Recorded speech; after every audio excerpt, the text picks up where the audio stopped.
All right, let's go.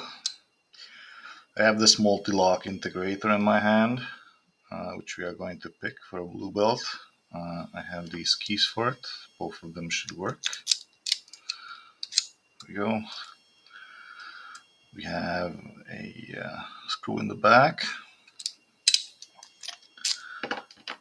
And as you can see, there's just a half cylinder in this core. It's the official one from Mul-T-Lock, basically. It's one of the really expensive ones. I got this from Fabianoh130 from the Netherlands. He sells pretty good high security locks for the LPU community. If anyone wants to check out his website, I'll have it linked in the description. Alright, let's try and open this one. Now, I'm not sure if this will hold. Let's see. Let's try and get this one sorted a little bit.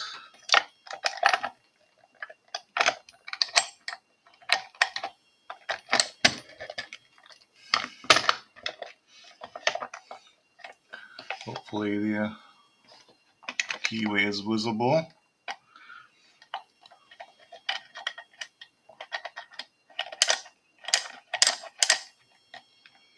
And just get this locked back in. There we go. I think we got it. Oh, it's a little bit rotated, which I don't like. Let's try and align this a little bit better.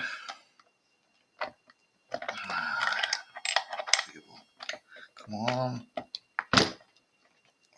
There we go. And now we try and place this like this.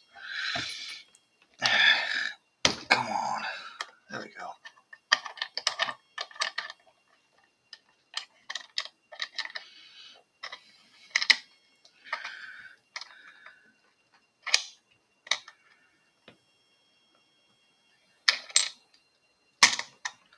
And there we go. It's all set up. So let's go ahead and pick it. Only 2 minutes in setting it up.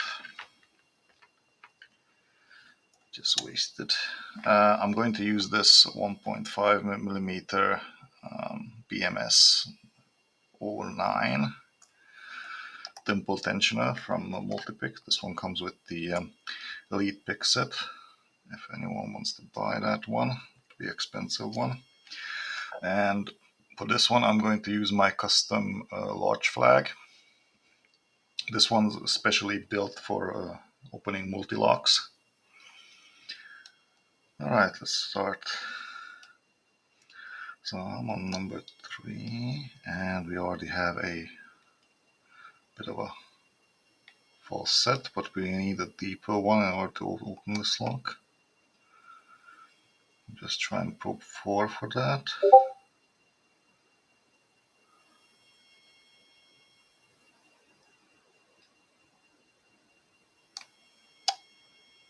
Oh, I think we lost number 3. I just tried to pick number 5 and number 3 popped back up.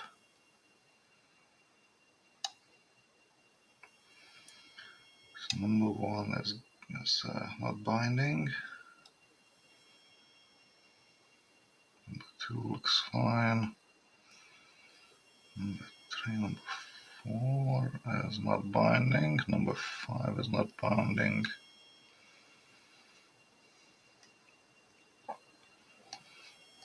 Number 5 is not binding, okay.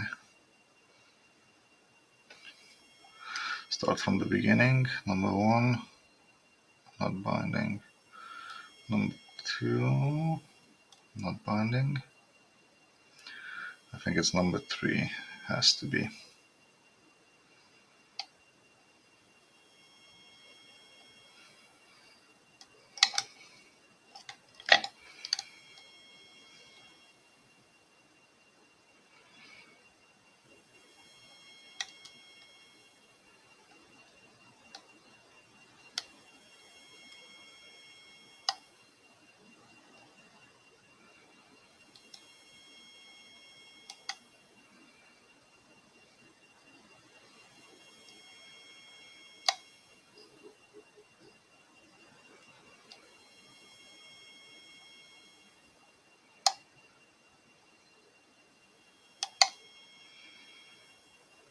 Yeah, it's blinding pretty hard. Number 3, that is. I think that's the interactive element. That one feels a little strange when you try and pick it. I'm trying to pick this from the middle instead of the side with a small hook, because the side seems to lock up my pick all the time, which I don't like. I don't like breaking my picks. So I'm just using a shorter tensioning tool in order to create some space in the middle and try and pick from there. I picked this lock multiple times, even today, and of all the times, it is now giving me a bit of a trouble. So now we are in a false set. And we are going to try and probe in the back a little bit. I'm going to try number 2 first. Okay, let's just leave that one. It's giving me a counter rotation, but the counter rotation just goes too high and sets back all the pins that I already set, which I don't want. I want small movement on the core, not big ones. Otherwise, I'll lose everything that I set. There we go. We have number 4, I think.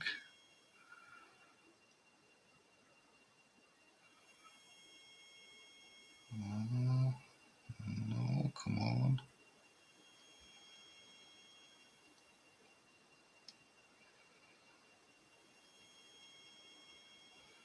Number 4 is giving us counter rotation pin set. Number 4 is set. Okay, let's try the front now. Number 2. Let's see what happens. Oh, that's bad. I think we lost our false set, which is bad. So yeah, this happens when the pin goes too deep. The spool rotates the core too much. It basically rattles out all the pins that I set previously. It's a defense mechanic, which is easy to fall into. This lock can be speed picked pretty fast, by the way, if done correctly. You just need to memorize the binding order. I think I managed to pick it once in 30 seconds. But now I haven't picked this lock for months now, so forgive me for messing this one up on film. Let's see. I have to try and pick number 4 again. Try and get that false set back. Okay, that's the interactive element. I dropped into it again. That one goes so deep that the pick can get stuck inside. Now I'm going to shut up for a second so I can open this lock.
No, messed it up again.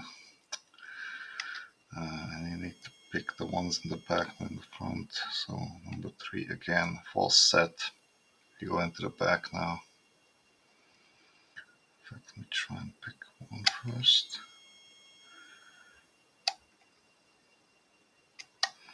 That one's springy. I'll just leave it then. Number 2 very carefully.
Yeah, we are not in a false set, that's the problem here.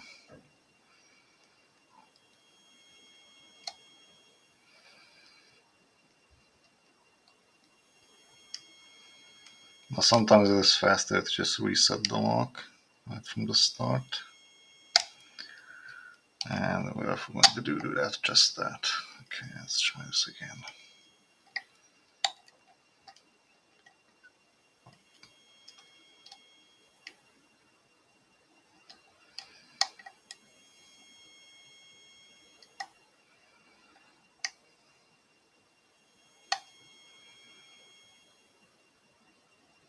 And number 3, that interactive element. Yeah, you can feel that. You can feel it because that pin feels a little bit different than the other ones. It also goes very deep. Once you start pushing down, it will take your pick pretty low. It's sort of like a crater inside the lock. Or more like a pitfall trap.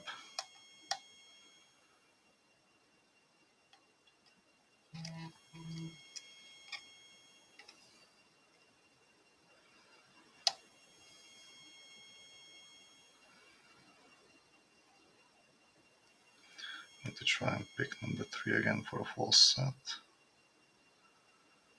But I don't feel it. I don't feel number 3.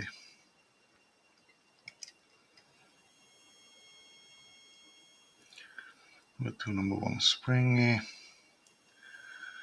Number 3 is a crater. I got no better words to describe this. It's like a hole in there. Feels a lot like it is overset, but it is not actually.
false set.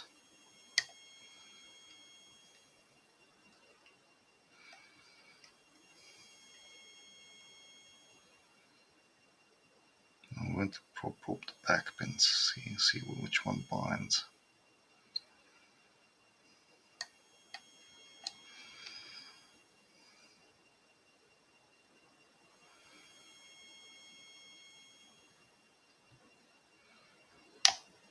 Yeah, that's number 5.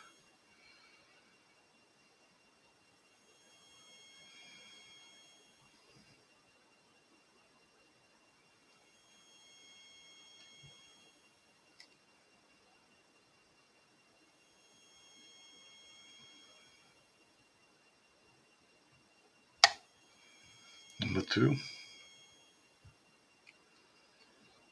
Number 1 is pretty. Oh, wait a second, that was number 3 actually.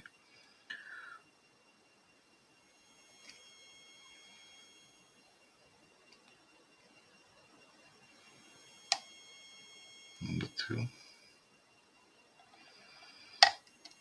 Picked. Number 1.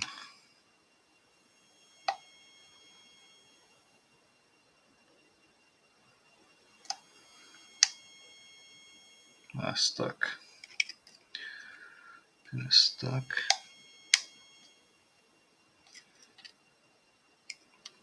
I think everything will jump up now once I trigger one of the pins in the back. Yeah, there's one pin stuck there.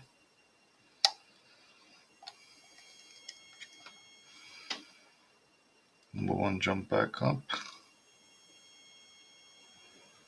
So yeah, this is why binding order is so important in this lock.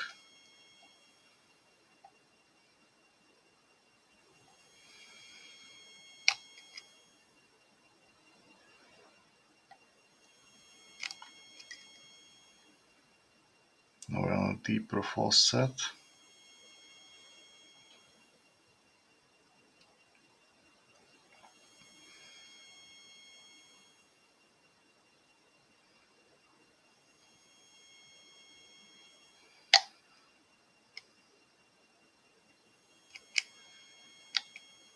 Number 1 is binding, counter rotation.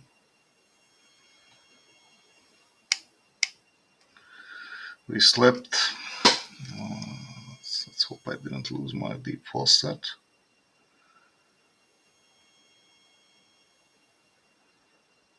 Just need to stay on that pin while it sets. Now it gets stuck again. We missed one pin somewhere in the back.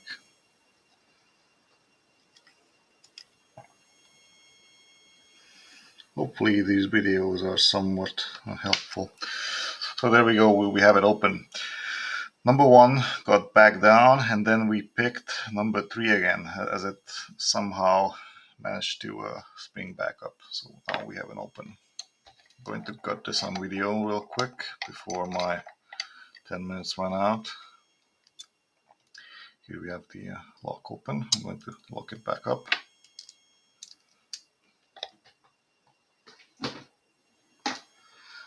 Okay, let's see. Let me grab the key. Let's cut this real quick.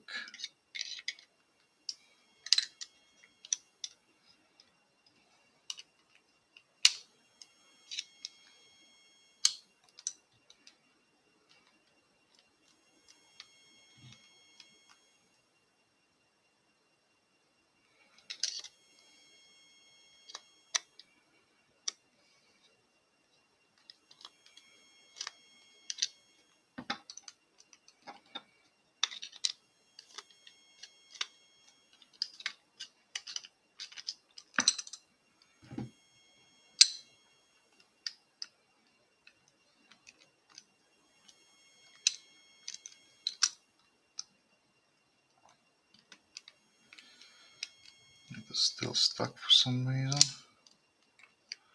Lock it back up.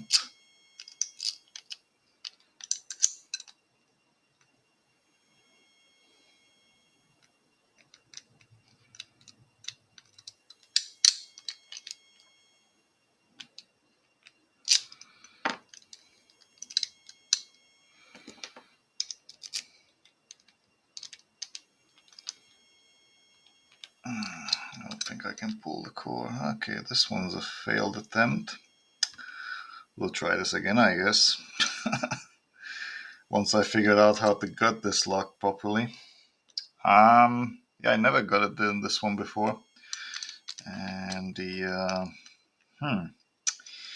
yeah, the cord is stuck. I'm not sure why. That's weird.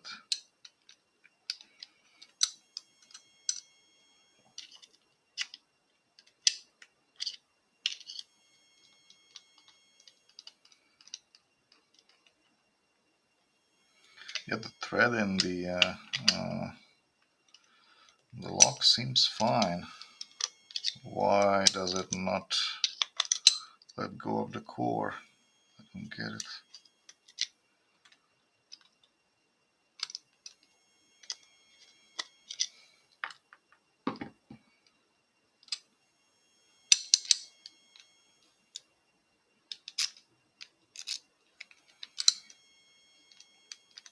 Let me pull out the cylinder. Come on. Yeah, there will be no gutting, I guess. Oh boy, what's going on? Really?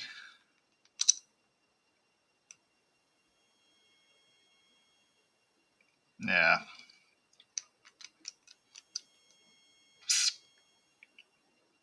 I'm not sure what's going on. Let's try and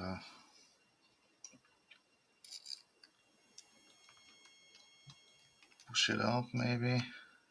No? Really?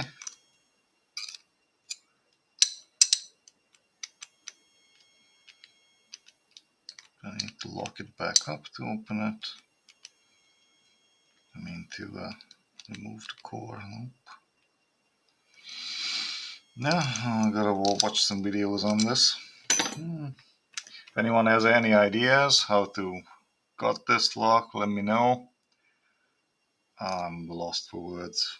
I was hoping I would get a nice open and a nice cutting.